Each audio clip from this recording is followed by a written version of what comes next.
자유시장 철학에 대하여 미국의 철학자이자 하버드 대학교 교수인 로버트 노직은 저서 아나키, 국가 및 유토피아에서 자유지상주의 원칙을 철학적으로 옹호하고 정의라는 익숙한 개념에 이의를 제기한다.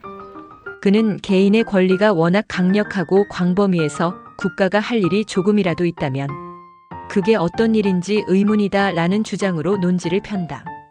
그의 결론은 이렇다. 오직 계약을 집행하고 사람들을 무력과 절도와 사기에서 보호하는 기능을 수행하는 최소국가만이 정당화될 수 있다.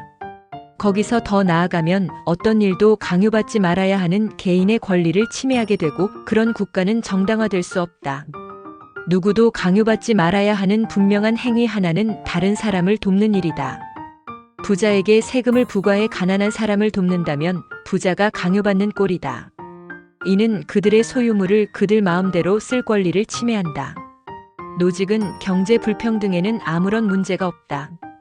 포브스 400대 부자가 수백억 달러를 소유한 반면 다른 사람들은 무일푼이라는 사실만으로는 그러한 현실이 정의롭다거나 정의롭지 못하다고 결론 내릴 수 없다. 정의로운 분배에는 일정한 유형이 있어서 이를테면 소득이나 공리가 똑같거나 기본 필수품이 똑같이 지급되어야 한다는 생각에 노직은 반대한다. 중요한 점은 분배 방식이다.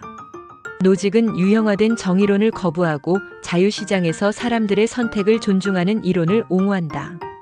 그는 분배 정의가 구현되려면 두 가지 필수 조건이 충족되어야 한다고 주장한다. 하나는 초기 소유물에 구현된 정의이고 둘째는 소유물 이전에 구현된 정의다. 첫 번째 조건은 돈을 벌 때 사용한 자원이 애초에 합법적인 소유물이었는가를 묻는다. 그 이유는 훔친 물건을 팔아 큰 돈을 벌었다면 그 돈을 가질 자격이 없다는 얘기다. 두 번째 조건은 시장에서 자유로운 교환으로 또는 다른 사람이 자발적으로 건네준 선물로 돈을 벌었는가를 묻는다. 두 질문에 모두 그렇다고 답할 수 있다면 현재의 소유물을 가질 자격이 있으며 국가는 소유자의 동의 없이 그것을 빼앗을 수 없다. 부당하게 얻은 것으로 경제활동을 시작하지 않는 한 자유시장에서의 분배는 그 결과가 평등하든 불평등하든 정당하다. 노직은 현재의 경제 지위에 기여한 초기 소유물이 정당한지 부당한지를 결정하기가 쉽지 않다는 점을 인정한다. 오늘날의 소득과 부의 분배에서 어느 선까지가 몇 세대 전에 무력, 절도, 사기로 토지나 다른 자산을 불법으로 강탈한 것인지 어떻게 알 수 있겠는가? 만약 최고부자가 흑인을 노예로 삼거나 아메리카 원주민의 소유권을 강탈하는 등 과거 부당 행위의 수혜자로 판명된다면 과세나 손해배상 같은 수단으로 부당함을 바로잡을 수 있다는 게 노직의 생각이다. 하지만 그것은 과거의 잘못을 바로잡기 위한 절차이지 더 큰 평등을 실현하기 위한 행위는 아니라는 점을 인식해야 한다. 나는 AI에게 위의 글을 제시하고 노직의 자유시장 철학에 대한 반대 의견을 물었다. AI에게서 답이 왔다. 로버트 노직의 자유시장 철학에 대한 반론은 여러 측면에서 제기될 수 있습니다. 다음은 주요 반론 몇 가지입니다. 첫째, 경제적 불평등의 문제로 노직은 부의 불평등이 반드시 정의롭지 않다고 볼 수 없다고 주장하지만 심각한 경제적 불평등은 사회의 안정성과 공정성을 해칠 수 있습니다. 불평등이 심화되면 사회적 갈등이 증가하고 이는 민주주의와 사회적 연대감을 약화시킬 수 있습니다. 특히 기회의 불평등이 지속될 경우 사회적 이동성이 제한되어 불평등이 세대 간 전이될 수 있습니다. 둘째, 과거의 부당함과 현재의 정당성.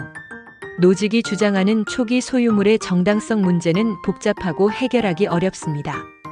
역사적으로 많은 자산이 폭력, 식민지 착취, 노예제 등을 통해 획득되었기 때문에 현재의 부유한 개인들이 과거의 불법적 행동에 기반하여 부를 축적했을 가능성이 높습니다.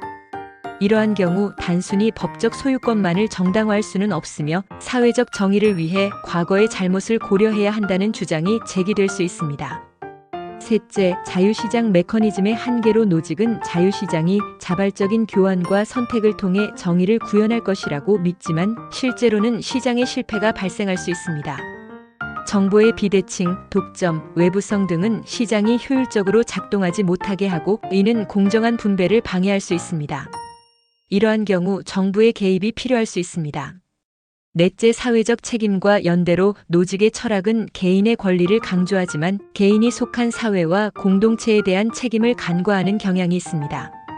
모든 개인은 서로 연결되어 있으며 사회적 연대와 협력이 필요합니다.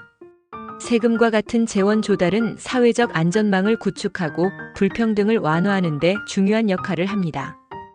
다섯째, 정의의 다양한 기준으로 노직은 정의를 사적 소유물의 정당성에 한정하지만 정의는 단순히 소유권의 문제를 넘어 사회적, 경제적 권리와 의무를 포함합니다.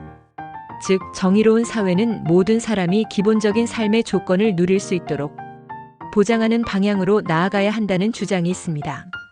이러한 반론들은 노직의 자유시장 철학이 현실 세계에서 직면하는 문제들을 강조하며 보다 포괄적이고 공정한 사회를 위한 다양한 접근 방식을 고려해야 한다는 점을 지적합니다. 여러분은 AI의 반론에 대하여 어떠한 견해를 가지십니까? 그러면 다음 영상에서 만나요.